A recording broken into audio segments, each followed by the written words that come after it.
again for tuning in to another edition of Started in Seattle. Today I'm here with MoorageMarket, Scott, John, and Mojda, and Little Topper. And today we're going to talk a little bit about MoorageMarket and what they've got going on here. So tell me, when was MoorageMarket started? That would be last year, about April. I think we formed the LLC in April last year. So you just had an anniversary. Yep, exactly. Happy 1 year anniversary. Thank you. Thank you. Yeah. And where did the idea come from? So we're all boaters. It pretty much came from a consumer to consumer idea that grew into a boating idea that we kind of used our backgrounds to be able to expand on. John has sailed around the world. Scott is an avid crabber. And I'm a sailor. And we've all been surprised about how little technology has actually been brought into the marina and moorage industry. Yeah, I mean, I'm an aspiring boat owner. Eventually, I'd like to own a boat. And one of the primary issues is when I do buy a boat, where am I going to keep it? And there's no central source for finding where to moor or store a boat in the off season. And so that's kind of one way that it came about. I have a friend that recently bought a boat last year, and one of the questions he said was, well, now where am I going to keep it? And talking to different boat brokers and dealers, that's a very common question that new boat owners ask is, now that I've bought this stupid thing, where am I going to keep it? Okay. So what exactly does MoorageMarket do? MoorageMarket connects boaters with available slips, mooring buoys, dry storage. It facilitates the rental process, makes it safer, more secure for renters and for listing owners, for dock owners. Okay. Dock owners can vet who they're renting to by looking at detailed user profiles, checking out their insurance information, asking additional questions. It also guarantees them a reservation when somebody's interested, when a boater is interested in renting the dock. They're putting up their credit card information saying, yeah, I am really interested in it, and this is me backing it up, rather than putting an ad on an online classified and you get a whole bunch of calls and people flake out and nothing ever happens, nothing ever moves forward. Okay. As with anything great or exciting, there are always challenges along the way.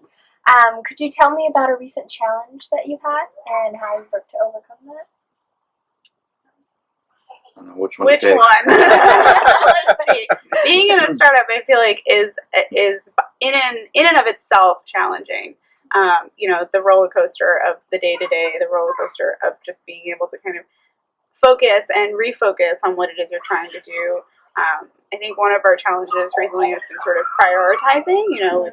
There's only 3 of us, and we're really crunched for time. And how do we amount of get time during the day and everything? So how do we get so much of everything we want to get done? And what's sort of the best bang for your buck, so to say? There's things that we need to prioritize and focus on, generally with day-to-day tasks and strategy long term, and planning and moving forward. That's probably one of our biggest. Yeah, and because it's a two-sided marketplace, everything doubles. All the potential customers double in size, essentially. There's the supply side and the demand side.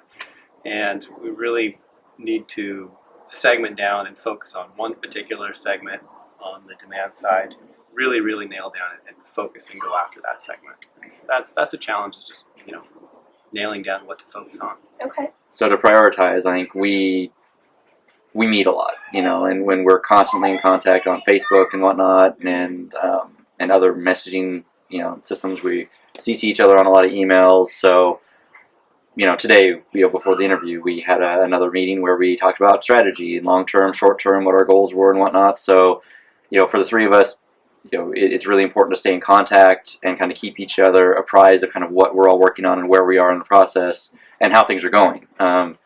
Because in startups, you keep trying things and throwing, things against the wall, seeing what sticks, and if something doesn't work, you got to kind of pivot and change directions. And that's really, I think, what we've been doing a lot is, we try something, we try it for a while, see if it works, and when it doesn't, we're nimble enough and we realize things enough to kind of step back, a couple steps, reevaluate where we're going, and then move into a new position in a new direction. So. And what has your traction been like so far? It's been pretty steady. There was one big spike when we got a whole bunch of press and PR and articles written about us a few months ago, and that was probably the biggest spike. But it's been pretty constant drip. Nothing huge, but it's nice and steady. Yeah, we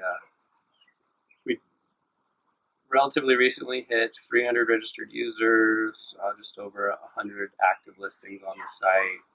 We just hit a big milestone basically this week and last week, where the first marina that we've talked to is going to completely adopt the platform and migrate all their existing customers over to it. And so that's really exciting. We're in the process of that migration now. Okay. Where do you see MoorageMarket in the future? A year from now, 5 years from now, 10 years from now? What are your goals for the company? Yeah, absolutely. Any boater anywhere in the country can come to MoorageMarket and find exactly what they're looking for. Okay. That's where we want to be. And to achieve that goal, we can see it becoming a complete cloud-based inventory management system solution for marinas to use and completely manage their availability, reservations, etc. Through our platform, with the great tie-in to the marketplace itself, which is a huge plus for them. Okay. So why Seattle? What makes Seattle such a great place for entrepreneurs? The weather. The boating. Especially on a day like today, right? I don't know if you'll be saying that this weekend. Yeah. It's going to rain on opening day, of course. Yeah.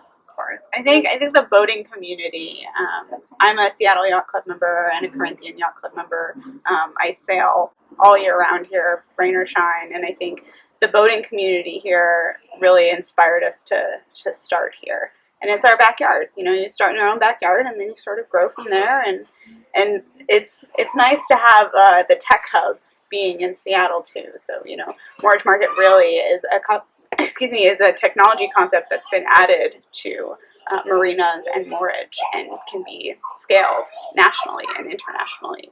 So that's start small in Seattle and grow big. And everybody that we've met in the sort of the startup scene around here, all the other entrepreneurs, co-founders, people that are involved tangentially, they're all really nice, and everybody is helpful. Everybody's willing to get together and have a cup of coffee and talk about what worked, what didn't work, and different strategies. And it's pretty open and friendly, I would say. Okay. What is your favorite thing about being an entrepreneur? Ooh, the emotional, so many. The emotional roller coaster. That's your favorite thing? Oh, okay.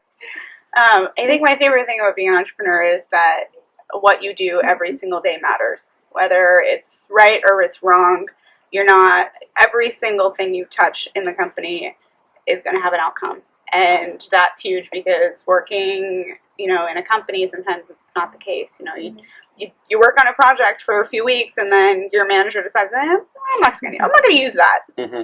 I agree. That was right, Yeah. right. But in the startup world, you're probably wrong most of the time, but you're figuring it out, and you're creating an impact on what you're doing. It's also hands-on, and you see direct results, and it's really cool. And that's what I mean about the emotional roller coaster. When you do something and it works out, it's freaking awesome. And then if something that you thought was going to work didn't work, then it's really annoying, and you have to start from scratch and throw something else against the wall.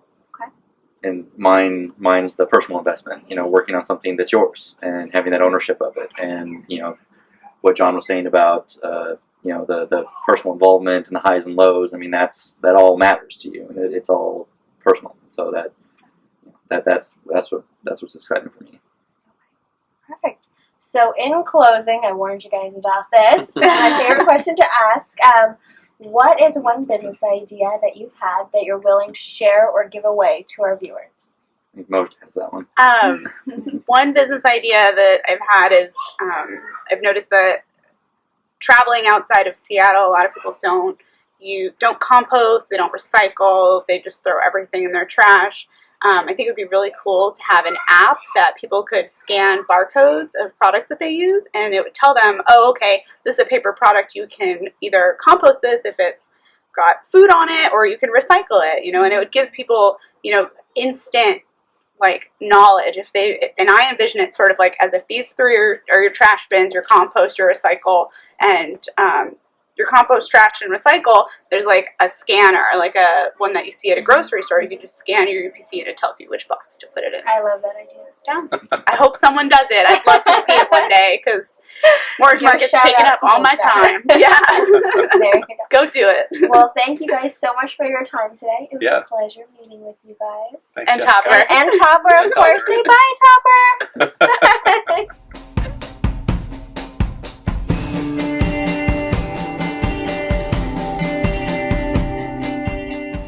I'm gonna be distracted the This whole is all time. going to be about Topper now. MoorageMarket, what do they sell? Dogs? Topper show. Yeah.